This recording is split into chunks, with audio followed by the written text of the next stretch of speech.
Vous écoutez Parler Cuisine, le podcast qui vous aide à mieux cuisiner, avec Marc et Guy. C'est l'épisode 118 et on va tomber dans les pommes.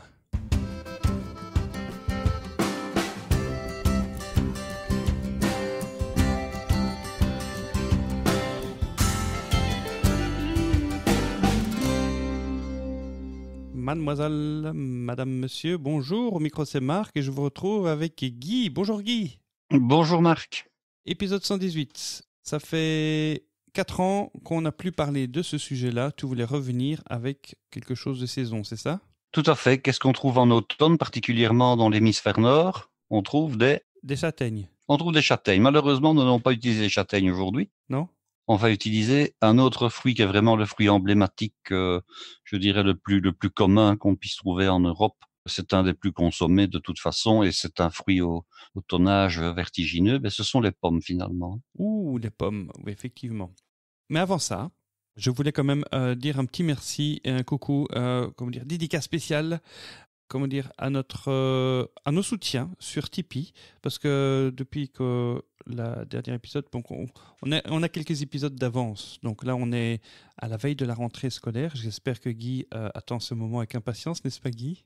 Ah ben bien sûr, c'est demain. Voilà, parce qu'il travaille dans l'enseignement, donc c'est peut-être des adultes, c'est peut-être ceux qui ont le plus d'appréhension, peut-être, à la rentrée. Moi, en tant que parent, maintenant, je comprends qu'effectivement, on attend presque ce moment-là avec impatience. Ben, une rentrée scolaire, c'est toujours un pari sur l'avenir, hein. On a d'abord l'accueil des élèves les premiers jours. Bon, avant ça, les examens de passage. Bon, ça, c'est une autre paire de manches. C'est pour ceux qui n'ont pas trop bien terminé l'année précédente. Et on espère bien sûr que les vacances leur ont été profitables et qu'ils vont, faire montre de l'effort qu'ils ont fait pendant les vacances de manière à réussir. Et puis après, bon, il y a des premiers conseils de classe concernant les fameux examens de passage. Et puis après ça, il y a la rentrée effective pendant la semaine où les élèves se présentent, que ce soit de nouveaux élèves quand ils commencent un cycle d'études ou bien des élèves qui ont déjà passé quelques années en notre compagnie. Donc on les accueille au mieux et puis après, c'est parti. Oh, non, voilà, je mentionnais juste pour donner un petit peu une idée de quand on enregistre cet épisode. Et nous avons eu un nouveau abonné sur Tipeee. Merci beaucoup à Rémi qui nous soutient à 10 € par mois pour que nous continuions à profiter de vos conseils, expériences et expertise culinaire. Eh bien, merci parce que grâce à des gestes comme cela, ça permet au podcast de survivre et de devenir indépendant, indépendant des circonstances personnelles de ceux qui l'ont créé, c'est-à-dire Guy et moi-même, et qui l'ont porté à bout de bras depuis maintenant plus de 4 ans. Et puis ça permet aussi de faire face à des frais. Oui. Malgré tout, qui sont là, hein, parce qu'il y a quand même des frais de site, il y a quand même des frais de matériel. Oui. Beaucoup de recettes, évidemment, moi, tu ne me payes pas, tu ne me donnes jamais rien, mais c'est vrai que quand il y a une photo qui a été une photo réalisée par moi-même, c'est que j'ai fait la recette, donc j'ai dû les réaliser. Non, si vous allez sur le site parlercuisine.com, il y a un bouton qui permet de nous payer un verre. Et il y a quelqu'un qui nous avait offert un verre de vin et on l'a bu ensemble, hein. Souviens-toi. C'est possible. Non, mais ce que je disais, c'est que nous avons quand même des frais. Oui. Hein, y compris des frais de marchandises, puisqu'il faut bien, de temps en temps, faire des photos et il faut acheter des marchandises. Bien sûr, ce n'est pas jeté, hein, soyons clairs et rassurons tout le monde, c'est mangé malgré tout. Hein. Oui, généralement, tu le photographies avant de le manger. Je le photographie avant de manger, voilà, exactement. Non, c'est juste que, oui, effectivement, si beaucoup d'éditeurs se montraient très généreux, on pourrait même produire davantage d'épisodes. Il y en a qui se sont plaints, effectivement, et là je viens aux commentaires qui ont été passés sur iTunes. Il y a quelqu'un qui nous a mis 3 étoiles avec un commentaire « Les podcasts se font de plus en plus rares, c'est bien dommage ». Eh bien oui, parce qu'il nous faut du temps. Et si je voulais, je pourrais produire plus avec moins de temps, mais dans ce cas-là, il faudrait que je paye des gens pour s'occuper des tâches derrière. Parce que j'avais calculé, pour chaque heure d'épisode qui arrive dans vos oreilles, il y a 7 heures de travail derrière, en moyenne. Et si je ne le fais pas moi, quelqu'un d'autre. Si je n'ai pas le temps, je pourrais éventuellement demander à quelqu'un d'autre de le faire, mais il faudra le payer. Et le payer, comment on le paye? Nous, on n'a pas encore de sponsor. Pas de sous. On n'a pas de sous, voilà. Donc merci à ceux qui ont utilisé les liens Amazon, les liens affiliés, parce qu'au mois d'août, ça nous a permis de gagner un petit peu de commission, 5 €, yay. Donc quand vous allez sur le site parlercuisine.com, il y a une page ressources, il y a des liens, ou alors dans les notes de l'épisode, il y a des liens. Si vous suivez ces liens et que vous faites des achats en suivant ces liens, généralement ça nous fait une commission sans que ça vous coûte 1 centime de plus, donc merci de le faire. Donc qu'est-ce qu'on a eu comme avis sur iTunes, je regarde. On a eu Jonathan qui nous a écrit ce message suivant. Très bien fait comme podcast. Je vous écoute au travail. Entre parenthèses, chauffeur de bus. Je suis de Laval au Québec. Donc, il y a c'est pas le premier chauffeur de bus qui nous envoie un message. Donc, si vous êtes chauffeur de bus, n'hésitez pas à passer ce podcast. Il y a aussi un chauffeur de tram, je crois. Tram ou bus, je ne sais plus. À Brest. À Brest. Yann, que je lui dis d'ailleurs un spécial coucou parce qu'elle est aussi une supportrice sur Tipeee et qui nous a dit qu'elle n'hésitait pas à se passer ce podcast dans son tram. J'ai dit mais allez-y. Si vous êtes chauffeur de bus, n'hésitez pas à le passer, faites découvrir ce podcast à vos voyageurs. Il n'y a pas d'objection. Donc si vous entendez ceci, probablement que le chauffeur aime la cuisine. Donc n'hésitez pas à venir lui parler de cuisine, mais pas quand il conduit. Hein. Mais voilà. Merci beaucoup. Et puis un message qui a été laissé fin du mois d'août par C&R qui dit « Une passion sans faille, bravo. Animer la passion de vos auditeurs, transmettre vos savoir-faire est devenu depuis ces dernières années votre fil conducteur. Continuez. » Merci beaucoup pour ces messages d'encouragement. 5 étoiles, ça fait toujours plaisir. Donc vous pouvez toujours aller sur iTunes et aller déposer les 5 étoiles avec un petit commentaire. On aime bien les commentaires. Et si vous pensez que ça ne mérite pas 5 étoiles, n'hésitez pas à nous envoyer même un message. question@parlescuisines.com, c'est notre adresse à laquelle vous pouvez nous joindre et on lit tous les messages qui arrivent. Voilà, ça c'est tout ce que j'avais à dire avant de commencer et de rentrer dans le vif du sujet, dans la chair de la pomme, si je puis dire. On avait déjà parlé de la pomme au tout début du podcast, c'est-à-dire à l'épisode numéro 2. On avait fait de la compote. Alors, j'avais sans doute expliqué, si mes souvenirs sont bons, la méthode traditionnelle pour réaliser une compote, c'est-à-dire une compote faite avec du sucre, du vrai sucre, et la manière dont on doit procéder. Donc, j'invite tous nos auditeurs à aller écouter. Tout à fait. Et puis, il y avait également la recette de la compote au micro-ondes qui permet de réaliser une compote à condition de ne pas être trop nombreux. Donc, moi, je dirais une personne, 2 personnes. Donc, un récipient, généralement, il faut faire ça dans un récipient en plastique muni d'un couvercle avec un petit clapet qui permet à la vapeur de sortir, sinon ça pourrait exploser au four. Moi, je le fais pour ma famille, on est 4. Oui, 4, ça peut encore marcher quand il y a deux enfants. Oui.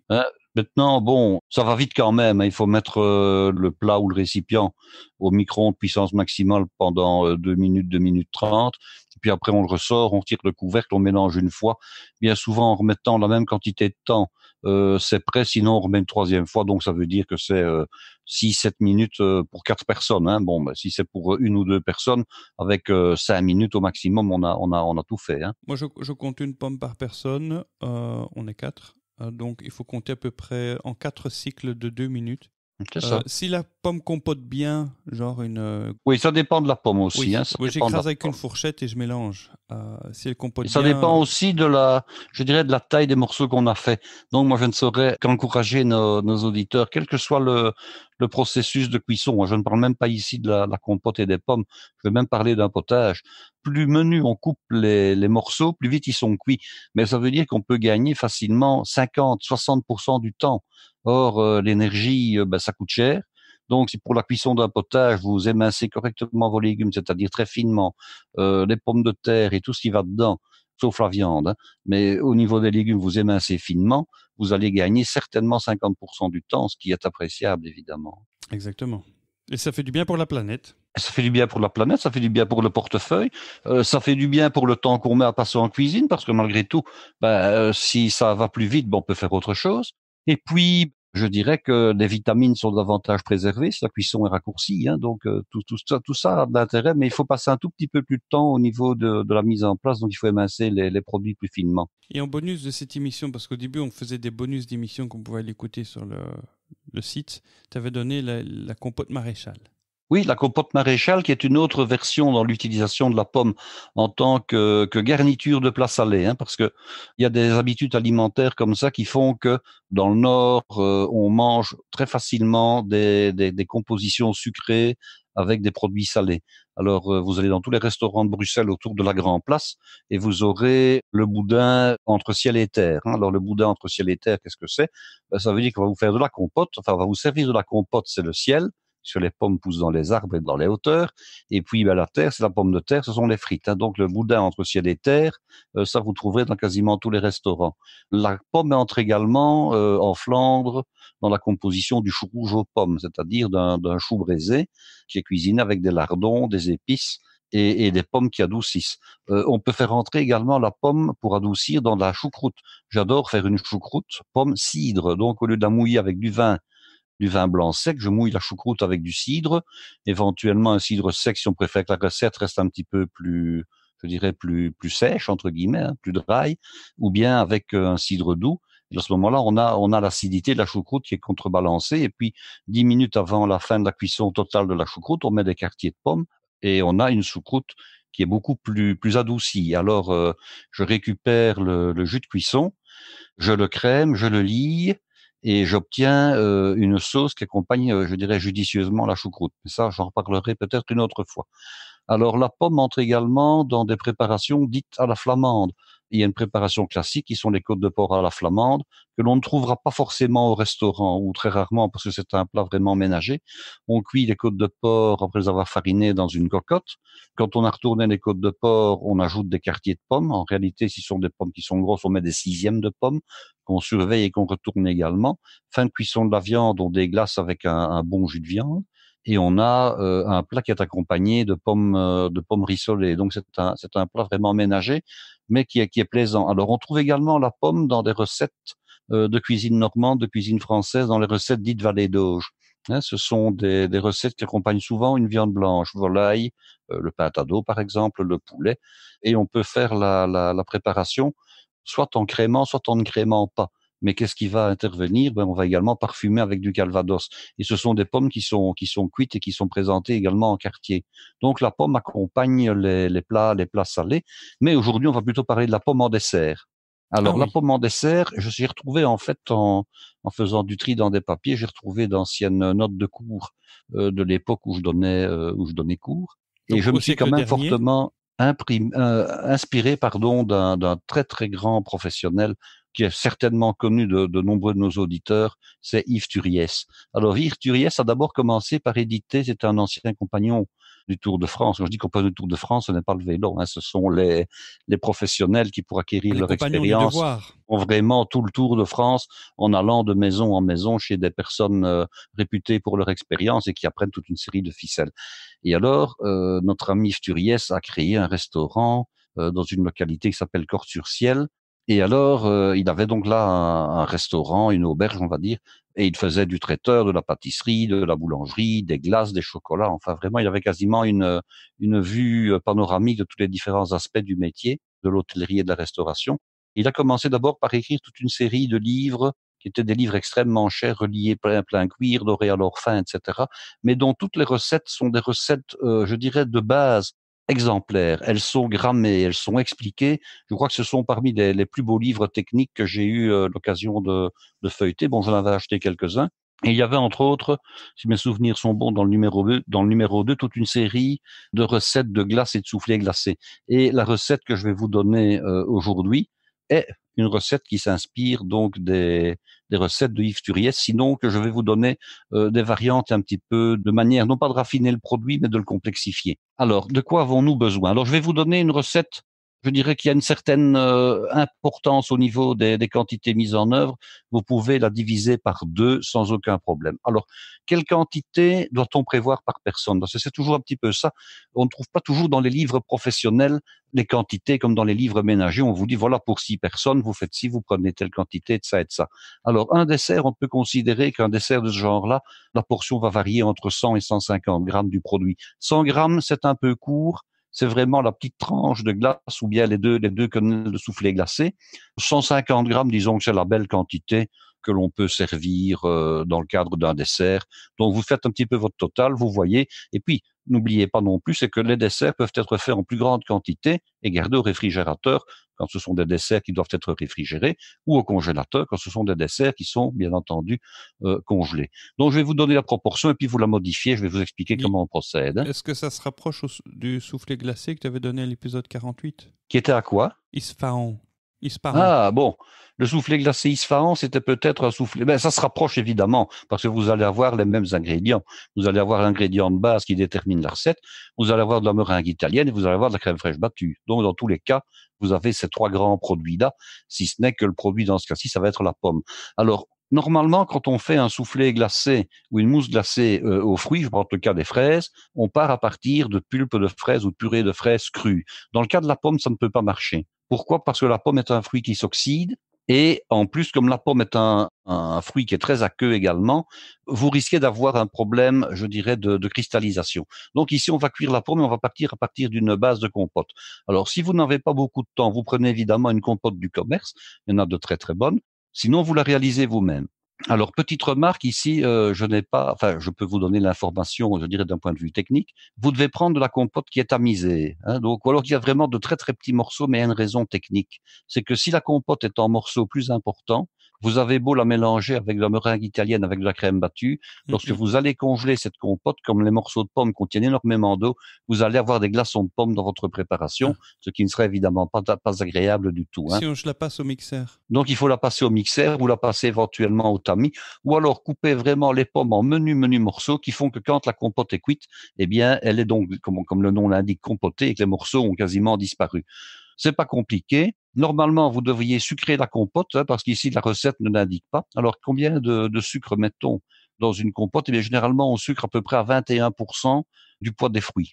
Faisons simple, vous avez 1 kilo de pommes pesées à mettre en cuisson, ben vous comptez 210 grammes de sucre. Vous pouvez également ne pas sucrer la compote. Vous aurez à ce moment-là un résultat qui est plutôt en accord avec les goûts actuels, qui est de faire des desserts moins sucrés. Et vous pouvez également, si vous avez des problèmes de santé, que vous devez faire attention au sucre, ou tout simplement parce que vous avez envie de faire attention au sucre, vous mettez un succédané de sucre dans votre compote. Par contre, dans la meringue italienne que vous devrez réaliser, là, vous n'avez pas le choix. Vous êtes obligé de la faire dans un premier temps avec du vrai sucre. Pourquoi? Parce que le sucre est ce qu'on appelle un agent de masse.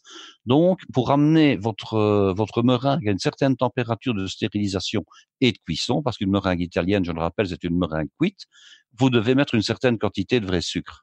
Je donnerai un jour la recette qu'on peut faire si on est diabétique pour faire une meringue italienne sans utiliser du vrai sucre, mais aujourd'hui, on va utiliser du vrai sucre.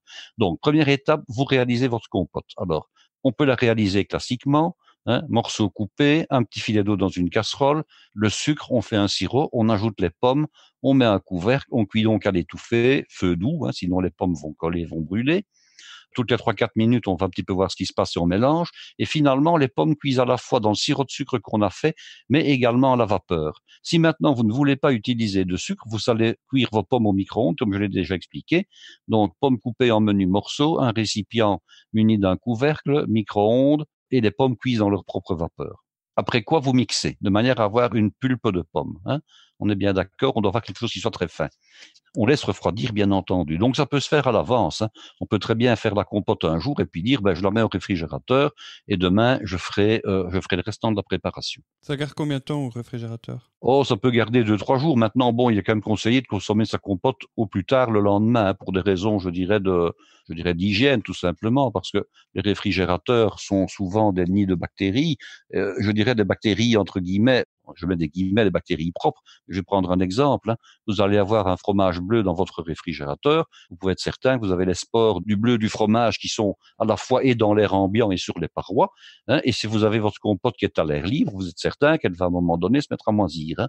Donc, le mieux, c'est pas pour le temps que ça prend. Voilà, on a des cheveux verts. Ce n'est pas la peine de laisser de la compote pendant 8 jours dans un réfrigérateur. Vous avez toutes les chances qu'elle soit devenue mauvaise entre-temps. Donc, on le fait la veille, la compote a refroidi, on la met au réfrigérateur et puis le lendemain, on a le temps de faire la suite. Alors la suite, qu'est-ce que c'est? On va devoir incorporer à cette compote à la fois du calvados.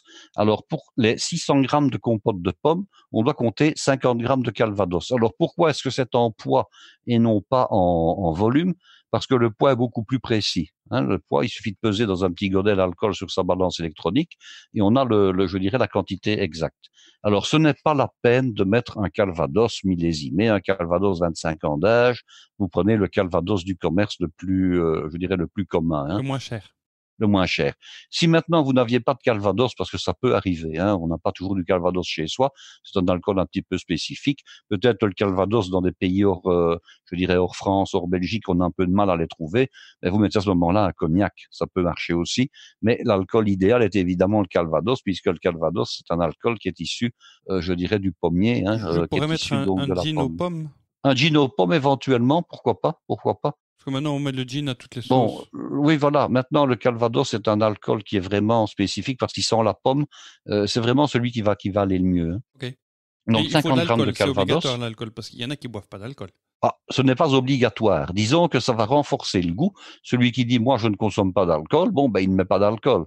Hein, maintenant, je dirais que le résultat sera un petit peu différent. Parce que je fais référence à une personne qui était une amie Que commune nous à nous. connaissons, voilà. Voilà, et qui nous cassait les pieds à chaque fois parce qu'elle ne buvait pas d'alcool. Et bon, résultat, on n'est plus amis avec. Voilà. Ben voilà. Alors, 500 grammes de crème. Alors, qu'est-ce qu'on entend par crème? On entend de la crème de type crème fleurette qu'on va pouvoir battre sans sucre. Je rappelle, pour battre la crème, on met ces récipients au réfrigérateur ou au congélateur pendant quelques minutes, histoire qu'ils soient les plus froids possibles.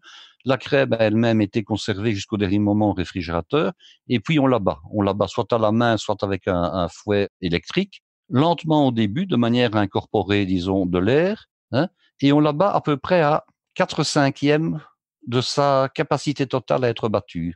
Donc, je m'explique, la crème ne doit pas être battue à fond, parce que quand on est à fond, on risque souvent d'avoir une crème qui graine. Or, une crème qui graine, qui est incorporée dans un soufflet, va donner un soufflet granuleux.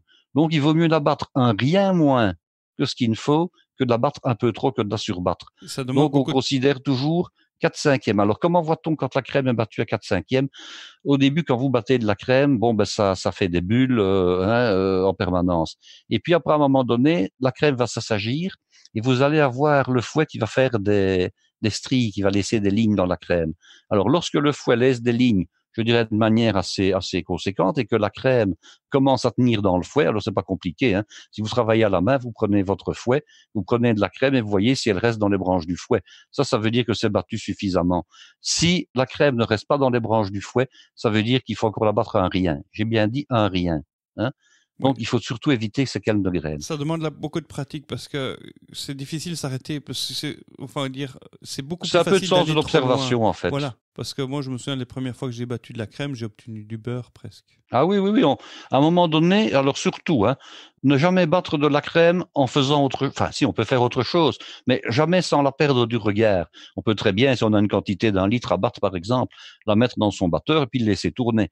Mais ce qu'il faut faire, c'est quand même jeter un coup d'œil régulièrement. Si le téléphone se met à sonner, vous venez écouter votre téléphone avec les yeux au-dessus de la cuve du batteur, mais vous ne partez pas dans une autre pièce, hein, parce que sinon, quand vous revenez, c'est sûr, vous avez du beurre. Ça fait du bruit, tu n'entendras rien. Oui, bien sûr. De notre côté, vous allez perdre votre crème fraîche si vous partez et que vous oubliez que vous avez quelque chose qui tourne. Voilà. Donc, le mieux, c'est encore de dire à son interlocuteur ou à son interlocutrice, écoute, ou alors vous arrêtez le batteur, tout simplement, mais là, la crème va réchauffer. Donc, vous dites, écoute, j'en ai pour 5 minutes, rappelle-moi dans 5 Mais qu'est-ce minutes qui se parce que passe je si suis la crème occupé. réchauffe? Eh ben, elle va se battre beaucoup plus rapidement, donc elle va être moins légère, elle va être plus lourde. Ah. Puisque le but, c'est qu'elle se batte le moins rapidement possible, de manière à incorporer le plus d'air possible.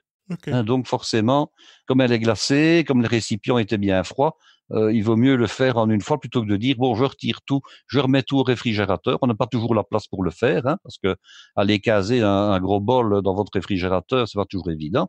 Hein, quand c'était de la crème sous forme d'une brique d'1 litre, ça marchait, mais quand c'est le bol entier, c'est plus la même chose. On n'a pas toujours la place dans son congélateur pour la mettre pendant 5 ou 10 minutes. Donc, il vaut mieux terminer ce qu'on fait. Et alors, il y a la fameuse meringue italienne. Alors, vous allez me dire, mais dans quel ordre est-ce qu'il faut fonctionner? Est-ce qu'il faut d'abord battre la crème ou bien d'abord faire la meringue? Ça n'a pas beaucoup d'importance, tout en sachant. Moi, je dirais, je ferai d'abord la crème et puis je la remettrai au réfrigérateur, le temps de l'utiliser. La meringue italienne, qu'est-ce que c'est? C'est un mélange de blanc d'œuf et de sucre cuit. Alors là, sincèrement, il faut quand même mieux disposer d'un batteur pour le faire, hein, parce que les blancs doivent être battus à fond, un récipient bien propre, une petite pincée de sel. Au début, on bat les blancs gentiment, hein, vitesse faible, pour les casser, puis après on augmente la vitesse. Pendant ce temps-là, on met le sucre à cuire. Alors comment fait-on? On compte toujours 2 fois plus de sucre que de blanc. Donc ici, vous avez 400 grammes de meringue italienne. Donc vous divisez, hein, 400 divisé par 3. Ça nous fait, si mes souvenirs sont bons, 166, si je ne me trompe. Oui, Attendez, à je ne peu dis près. pas de bêtises. Non, 133. 400, 133, pardon. Donc, vous allez avoir 266 grammes de sucre pour 135 grammes à peu près de blanc d'œuf. Alors, vous quantifiez vos blancs d'œufs, évidemment, vous préparez votre sucre, vous mettez un petit filet d'eau dans le poêlon qui doit représenter à peu près un tiers du poids du sucre. Vous versez votre sucre dessus, vous mélangez pour dissoudre, vous faites chauffer. Alors, quand le sucre est à 120 degrés, le temps de le retirer, il monte encore d'1 degré, et vous le versez en fin filet le long des bords de la cuve du batteur, jamais sur le fouet, sinon ça va aller se coller sur les bords et ça n'ira pas dans votre meringue. Vous allez voir, la meringue va se mettre à chauffer puisque vous versez du sucre à 121 degrés dans des blancs d'œufs qui sont en gros à une vingtaine de degrés température ambiante, et vous battez jusqu'à ce que ça soit entièrement refroidi. Alors, entièrement refroidi, ça veut dire en fait revenir à température ambiante. Vous avez donc vos 3 produits. Vous avez votre compote, vous avez votre crème fraîche et vous avez votre meringue. Vous devez maintenant incorporer les uns avec les autres. Alors, la meilleure des techniques, c'est de mettre à vue d'œil, il ne faut pas peser. Vous mettez la moitié de votre compote avec la meringue et l'autre moitié, vous l'incorporez à la crème fraîche. Vous incorporez tout ça au fouet, mais sans fouetter. En fait, le fouet doit servir simplement à mélanger. Donc, il ne faut pas fouetter, vous incorporez l'un dans l'autre, et une fois que c'est réalisé, vous mettez les deux produits ensemble, les deux appareils ensemble, la meringue aux pommes et la crème fraîche aux pommes, vous les mélangez et votre préparation est terminée. Maintenant, la dernière opération consiste à la mettre dans les moules. Alors, vous pouvez soit faire des moules individuels, à ce moment-là, ce sont soit des ramequins, soit des verres, soit des ramequins que vous aurez chemisés extérieurement d'un papier, genre papier cuisson, de manière à faire, je dirais, une surélévation dans le remplissage pour pouvoir retirer ensuite le papier lorsque le soufflet est pris et donner l'apparence, uniquement l'apparence. Il s'agit d'un soufflet, mais c'est un pseudo-soufflet, c'est un faux soufflet, évidemment, puisqu'il ne passe pas au four. Soit vous mettez ça dans un saladier, soit vous pouvez encore prendre, c'est un cercle de pâtisserie en inox sur un support. Tout est possible. Alors, vous allez me dire quelle est la différence entre le soufflé glacé et puis l'entremets glacé qu'on peut réaliser avec ça. Forcément, vous pouvez décorer l'intérieur. Quand je dis décorer, ce n'est pas vraiment une question de décor et d'esthétique, c'est plutôt une question d'agrément gustatif. Alors, qu'est-ce que vous pouvez utiliser? Vous pouvez utiliser de la génoise, par exemple, qui va servir de socle à votre entremets. Vous pouvez également mettre, que ce soit dans des contenants individuels ou collectifs, des biscuits de type boudoir que vous aurez imbibés d'un sirop. Vous pouvez également mettre des amandes que vous avez caramélisées. Vous pouvez également mettre, pourquoi pas, de la meringue. À ce moment-là, vous allez avoir une préparation qui va ressembler un petit peu plus à un vacherin. Donc, de la meringue française, donc des meringues cuites individuellement, puisqu'il y a déjà de la meringue italienne. Je parle ici de meringue en coquille, en coquille ou en étoile. Donc, vous pouvez mettre plein de choses qui vont vous servir à agrémenter votre mousse aux pommes. Alors, si vous avez besoin de faire un sirop, qu'est-ce que vous allez utiliser? Vous faites de nouveau un petit sirop de sucre léger, poids pour poids, moitié eau, moitié sucre. Vous en faites, je dirais pour la recette ici, l'équivalent de 2 décilitres. Et dans ce sirop, vous remettez de nouveau du calvados, par exemple, de manière à l'aromatiser. Et puis, au moment où vous faites votre montage d'entremets, vous cassez vos biscuits en morceaux, en 2, en 3 morceaux. Vous les passez très rapidement dans le sirop alcoolisé. Vous remplissez votre moule collectif ou individuel à moitié. Vous ajoutez vos biscuits et puis vous recouvrez de nouveau d'une couche d'appareil à souffler. Alors, lorsque vous aurez mis votre dessert au congélateur et qu'il sera pris, au moment où vous couperez l'entremets en portions, vous aurez qui apparaîtra au milieu du dessert, vous aurez ces fameux biscuits imbibés avec du sirop au calvados, par exemple. Alors, pour ceux qui ne voudraient pas d'alcool, vous pouvez très bien réaliser ou un sirop aux pommes ou acheter un sirop aux pommes, je dirais dans des marques connues, ça existe, des sirops aux pommes, et vous utilisez ce sirop donc aux pommes pour imbiber vos biscuits. Alors, toujours réaliser le dessert la veille, au minimum, il vous faut 12 heures minimum de congélation pour que la mousse prenne en mousse glacée, évidemment, sinon ce sera trop mou et ça restera liquide. Donc là, c'est une nécessité. Alors, est-ce qu'on peut le servir avec quelque chose? Ben oui, on peut le servir avec quelque chose. Vous pouvez très bien faire un contraste chaud et froid. Donc, imaginons, vous avez un quartier de cette mousse glacée aux pommes. Vous pouvez très bien servir ça avec des pommes sautées, des quartiers de pommes sautées flambées. Ou une tarte tatin chaude. Oui, mais seulement vous ne mettez pas je dirais, vous les mettez séparément les uns des autres. Oui. Vous ne mettez pas les quartiers de pommes flambés et chauds sur la part de mousse glacée. Vous les mettez à côté, hein. Oui. Et vous prévoyez à ce moment-là un minimum de 3 quartiers, c'est-à-dire l'équivalent d'une demi-pomme. Alors, c'est pas compliqué, hein. Je rappelle un peu comment on peut faire. Une poêle, du beurre, les quartiers de pommes, on sucre un petit peu sur les quartiers, on met un couvercle, on retourne en mi-cuisson et on caramélise les deux faces. Éventuellement, on peut encore flamber, mais enfin bon, voilà, si vous n'aimez pas trop le calvados, ce n'est pas la peine de le faire, mais on peut flamber. On peut également déglacer avec un filet de cidre, par exemple, de manière à avoir un petit jus qui va pouvoir napper et illustrer les pommes. Et donc ça, c'est une suggestion. Vous pouvez également servir avec un caramel au beurre salé, ça marche très très bien, hein. On reste dans la région Normandie, donc caramel au beurre salé qui va venir agrémenter votre dessert. On peut servir éventuellement avec une crème anglaise au calvados, donc ça c'est encore une autre possibilité. Donc il y a pas mal de choses qui peuvent servir comme ça, agrémenter un dessert qui est simple au départ et qu'on peut complexifier et qu'on peut rendre beaucoup plus gastronomique. On pourrait boire ça avec un petit cidre pétillant, j'imagine, ou On peut boire ça avec un cidre, on peut boire ça un jus avec de pomme éventuellement, pétillant. pourquoi pas, attention, on peut très bien boire ça avec un champagne ou avec un crément, hein. Ok, mais le fait qu'il y ait de l'alcool là-bas, là-dedans, ça empêche de donner ça aux enfants? Non, moi je crois que si on prend réellement la quantité, hein, vous allez avoir 50 grammes de calvados dans un produit qui contient 1500 grammes d'ingrédients. Ici on parle si on ne met pas de biscuits imbibés, hein. Bon, 50 grammes sur 1500 grammes, c'est un trentième. Bon, un trentième, en gros, c'est 3%. Bon, allez, je dirais qu'il ne faut pas en faire tout un pataquès, hein. 3%. Ouais. Oui, voilà. Maintenant, encore une fois, si vous avez des enfants, vous pouvez très bien mettre moins de calvados. Au lieu de mettre 50 grammes, vous en mettez 20, hein. Et si je remplace le calvados par un sirop de pomme? Oui, mais Non. je ne vois pas. Oui, on pourrait. On pourrait mettre un sirop de pomme, hein, il n'y a pas de problème. Ok. Non, parce que du sirop de pomme, tu trouves ça, hein, à côté du sirop de grenadine, tout ça. Du sirop de pomme, ça se trouve, oui. Bon, Oui. maintenant, je dis pas que c'est le plus facile à trouver, mais il y a une grande marque française qui fait du sirop de pomme, donc il n'y a pas de souci. Alors, autre petite variante qu'on peut faire, ici, il n'y a pas d'épices. Maintenant, vous pouvez très bien mettre du spéculoos. Vous pouvez très bien mettre, je dirais donc des brisures de spéculoos qui sont constituées de sucre, de farine et d'épices. Vous pouvez mettre également de la cannelle, hein. Pomme et cannelle, ça marche très bien ensemble. Donc, on peut comme ça agrémenter. Vous voyez, à partir d'une recette de base qui est ce qu'on appelle un appareil, selon ce que vous allez mettre en garniture interne, ce que vous allez mettre, je dirais, en accompagnement au moment du service, et éventuellement le fait d'épicer avec un tout petit peu de cannelle, vous allez avoir comme ça quelque chose, disons, de beaucoup plus complexe et de beaucoup plus raffiné. Vous pouvez également faire une bûche glacée avec cet appareil, hein. Alors, comment fait-on? Bon, au départ, il vous faut un moule à bûche, donc c'est un moule long qui est arrondi à la base et qui est plat sur le dessus. Alors, vous le chemisez avec un film alimentaire, film plastique. Vous mettez d'abord une première couche de composition. Ensuite, vous mettez en longueur les fameux boudoirs ou biscuits à la cuillère imbibés. Vous remettez une couche, vous remettez de nouveau une couche de biscuits, vous remettez de nouveau une couche d'appareil, et vous terminez, parce que c'est quand même une nécessité, vous terminez avec une base de génoise ou éventuellement de biscuits réalisés avec ce qu'on appelle une pâte grasse, c'est-à-dire une pâte sablée. On pourrait également mettre, pourquoi pas, du biscuit breton, hein, qui a été cuit aux dimensions.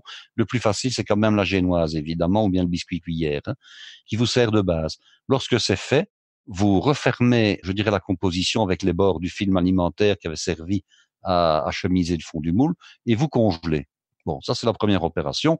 Vous faites ça, vous laissez congeler au minimum une journée, et puis vous allez démouler. Vous réalisez de nouveau une meringue italienne, hein, donc vous savez comment on fait, je viens d'expliquer. Et puis avec une poche à douille, vous allez garnir toute la partie extérieure, donc la partie bombée de votre bûche. Alors, vous pouvez éventuellement mettre des amandes, mais ce n'est pas une obligation. Alors, à l'aide d'un petit chalumeau, il faut avoir ce qu'on appelle un chalumeau de cuisine pour faire ça. Vous allez flamber votre meringue et vous allez avoir une bûche glacée meringuée que vous allez amener entière sur un plat, je dirais, à table, et puis que vous allez couper en morceaux. C'est un petit peu la version de l'omelette norvégienne, je dirais, entre guillemets, moderne, et qui ne nécessite pas d'avoir un four. Mais par contre, il faut un chalumeau. Maintenant, on trouve ces chalumeaux de plus en plus facilement. Ça permet donc je dirais, de colorer les meringues sans avoir besoin d'utiliser un four. Mhm. Alors ça, par exemple, cette bûche-là, c'est l'idéal pour un réveillon de Noël, par exemple. Vous avez une bûche, elle est faite à l'avance, et vous pouvez même encore mieux que ça, vous pouvez déjà la démouler à l'avance, la mettre sur un plat et la garnir de meringues que vous n'avez plus qu'à flamber au tout dernier moment quand vous enlevez votre plat du congélateur. Donc c'est un dessert parfait pour les jours où on a finalement relativement peu de temps à consacrer à la cuisine, parce que c'est une fête, c'est Noël, on aime bien être avec ses invités, donc voilà. On pourrait s'en servir comme trou normand. Anciennement, on s'en servait éventuellement en tant qu'entremets, comme plat servi entre les repas. Maintenant, le trou normand, c'est un dessert qui est quand même assez riche malgré tout. Je n'ai pas dit qu'il était lourd, je dis qu'il est conséquent. Maintenant, on préfère les trous normands qui sont de plus petite dimension et qui sont moins sucrés. Tu sais quelle est l'origine du trou normand, hein? À l'origine, c'était toute une série de verres de calvados qu'on buvait lorsqu'on interrompait le repas. Et on partait des calvados les plus jeunes et les moins costauds, les moins corsés en goût, et on allait comme ça vers les calvados les plus, je dirais, les plus âgés et les plus goûteux. Et on en buvait comme ça 4 ou 5. Bon. Alors, le calvados était un alcool qui était censé dissoudre les graisses. Donc, quand on avait fait la première partie du repas, entre guillemets, copieux, pour ne pas enchaîner les plats riches et les plats lourds les uns après les autres, on faisait une pause. Donc on rinçait tout ça. On rinçait sa bouche, voilà, exactement. On rinçait sa bouche en buvant du calvados, qui avait la propriété, qui l'a toujours d'ailleurs, bon, de remettre la bouche à zéro, et surtout, qui avait la propriété qu'on lui prêtait, qui était de favoriser la digestion des graisses. On disait que le calvados dissolvait les graisses. Bon, en réalité, le calvados ne dissout pas les graisses, ce sont les sucs gastriques de l'estomac qui s'en chargent.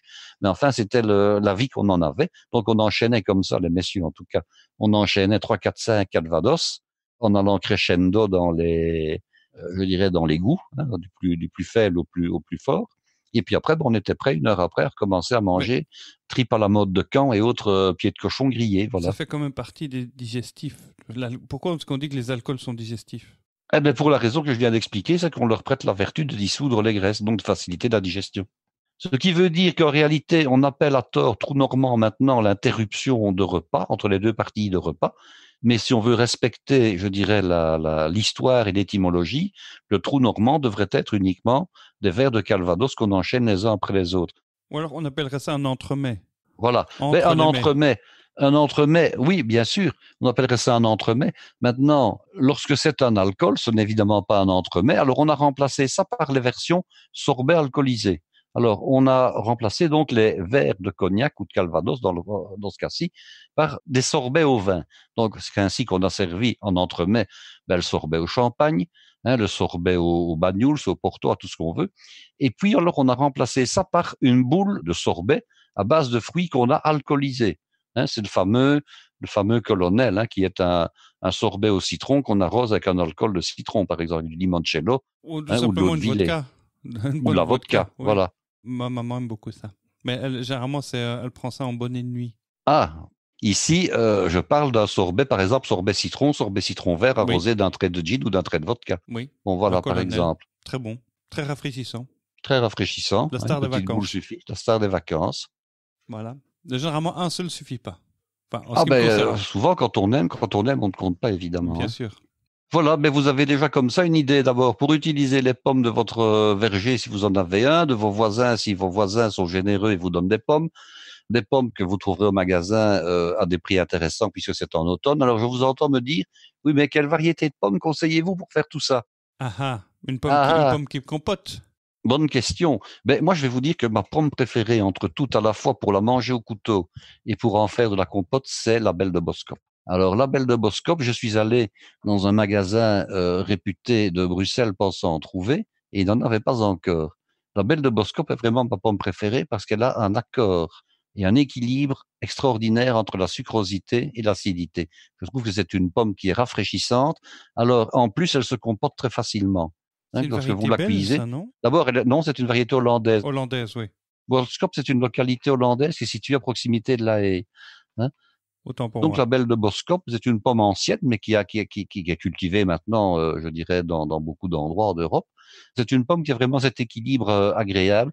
Et alors l'autre pomme que j'aime beaucoup pour l'usage, disons, aussi bien en cru qu'en cuit, c'est la Jonah Gold. Et alors la Jonah Gold, c'est une pomme qui est cultivée très très très majoritairement en Belgique et qui est quasiment absente en France.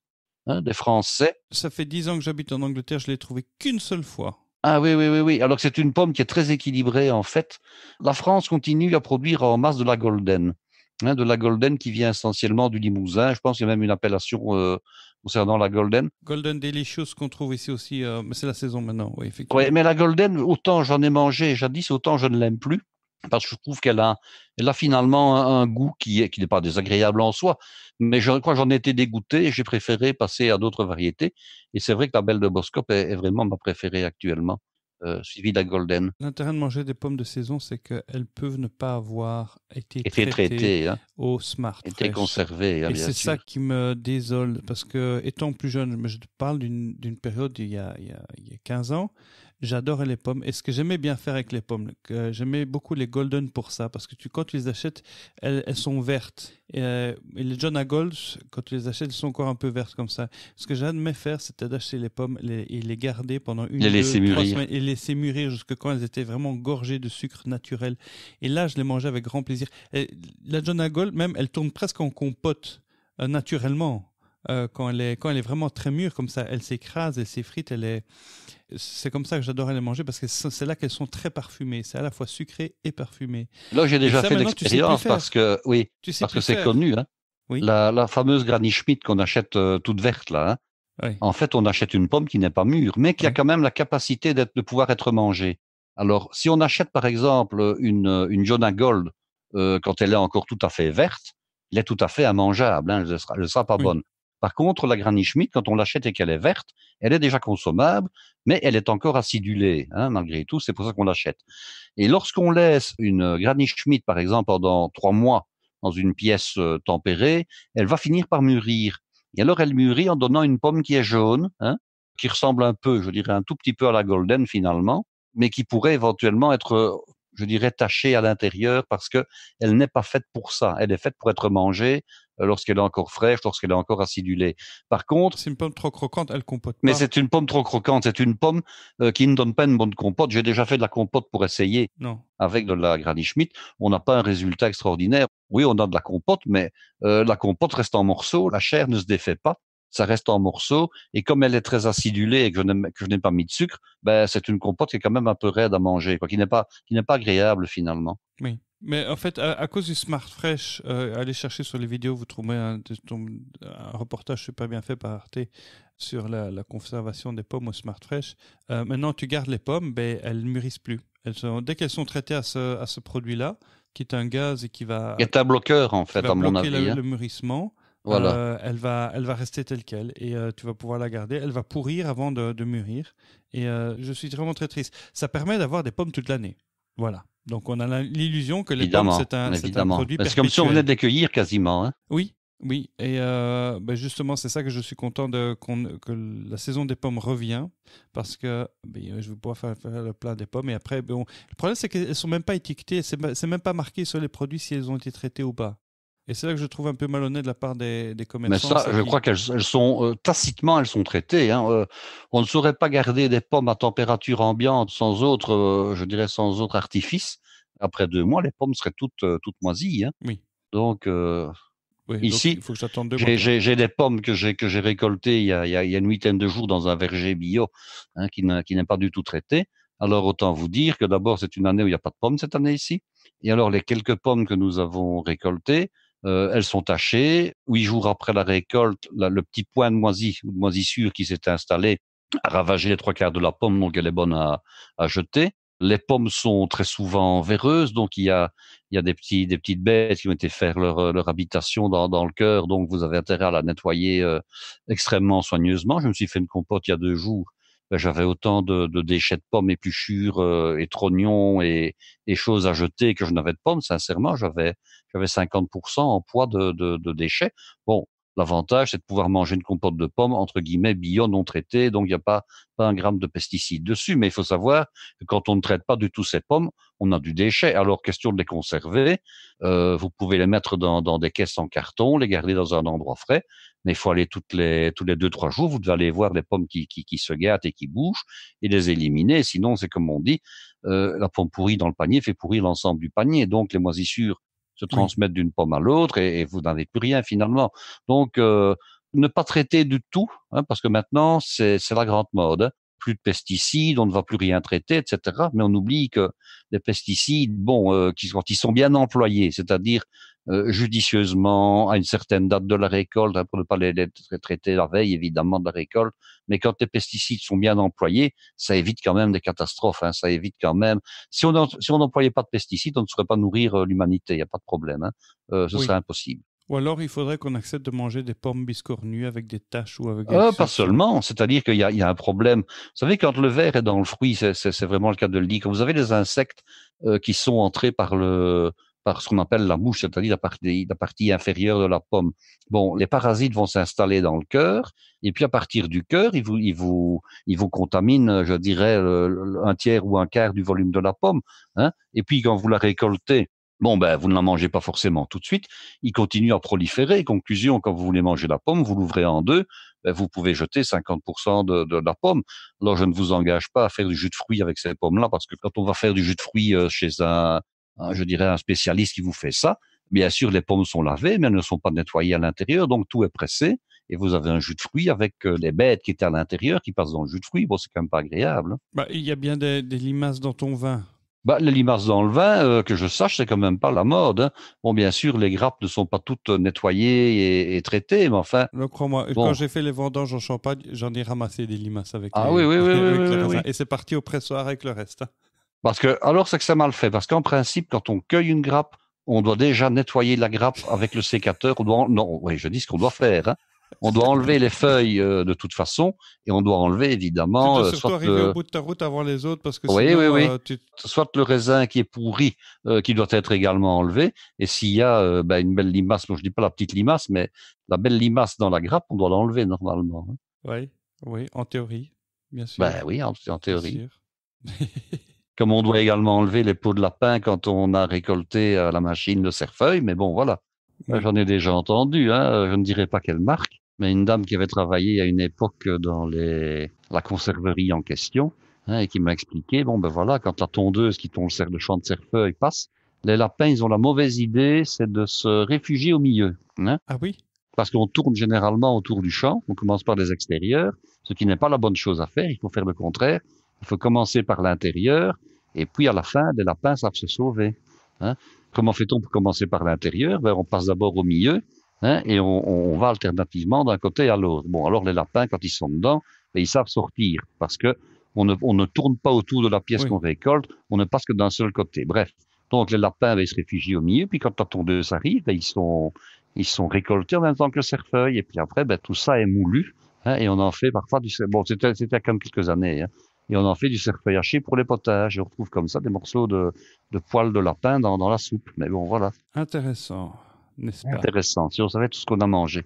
Oui.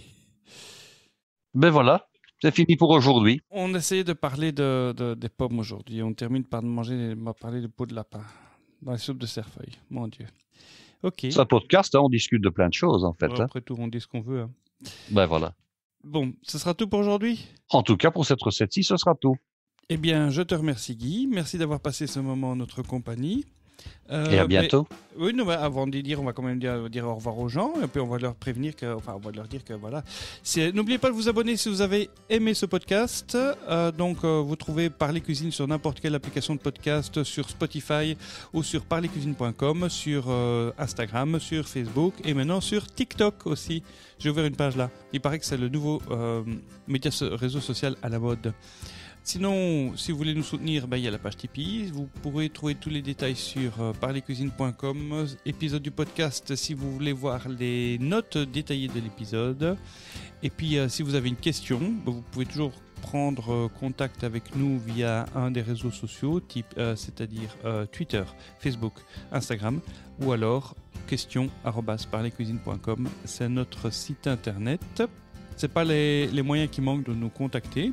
Et puis, si vous avez une question, donc je dis une question, c'est vous êtes bloqué sur une recette que vous n'arrivez pas à faire. Vous avez trouvé une recette sur Internet que vous n'arrivez pas à finaliser, à faire aussi belle que sur la photo. Vous avez acheté un livre de recettes et puis il y a des recettes dedans qui ne fonctionnent pas. Il y a probablement une erreur. Vous la soumettez en question et Guy va vous la trouver. Mais il faut quand même savoir et dire à tous nos auditeurs que les photos qui accompagnent les recettes, je ne parle pas des miennes parce que les miennes, je fais réellement la recette, mais beaucoup de photos qui se trouvent dans des livres, même des livres, je dirais, grand public, hein, je ne parle pas que des livres professionnels, je parle surtout des livres grand public. Vous avez des recettes qui ne correspondent pas à la photo ou inversement, la photo ne correspond pas à la recette. Et ça parce que vous avez des produits qui sont dans l'un et pas dans l'autre. Ça, c'est déjà le premier grand reproche que je fais. Et puis après, vous avez des produits qui sont soi-disant cuits, mais qui, s'ils étaient cuits, ne donneraient pas le même résultat que sur la photo où ils sont manifestement crus. Donc, quelquefois, on voit une superbe photo avec une belle assiette, on voit de beaux produits, et puis, si on réalise la recette telle qu'elle est expliquée, on n'a jamais le résultat qui est sur la photo et on est déçu. Ça m'exaspère, ce genre de truc. Les livres de recettes avec des recettes correctes se font rares. Mais aussi, c'est-à-dire que les recettes sont parfois correctes, mais la photo est une photo qui est faite. Il y a quelques photographes, je crois qu'ils sont peut-être une dizaine en France, à mon avis, à être spécialisés dans la photo de plats culinaires. Hein. Et alors, il faut qu'ils fassent des réglages, des mises au point, ça se fait en studio, etc. Ils n'ont pas toujours le choix.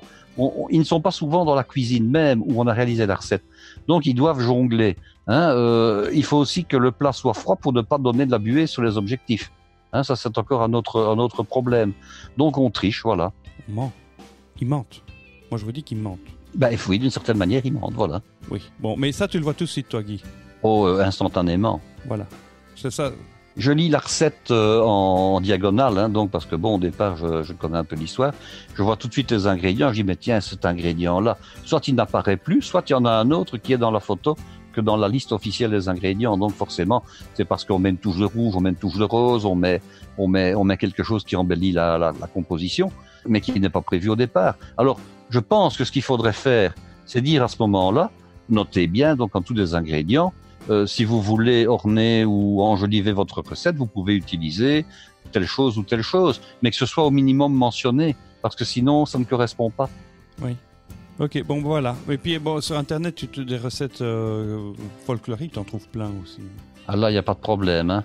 Il y a beaucoup de gens qui s'improvisent cuisiniers ou cuisinières, mais bon, je ne voudrais pas toujours refaire la recette qu'ils ont proposée. Hein. Voilà, alors qu'avec Guy, quand Guy fait la recette, vous ne pouvez pas la rater. Ça fait 4 ans, pardon. Ça fait 4 ans qu'on est là et qu'on est disponible et que vous n'aurez pas de meilleur cuisinier à votre disposition. Voilà. Mais si, il y en a de meilleurs que moi, il n'y a pas de problème. Soyons modestes. Hein. Eh bien, au revoir et à bientôt. À bientôt.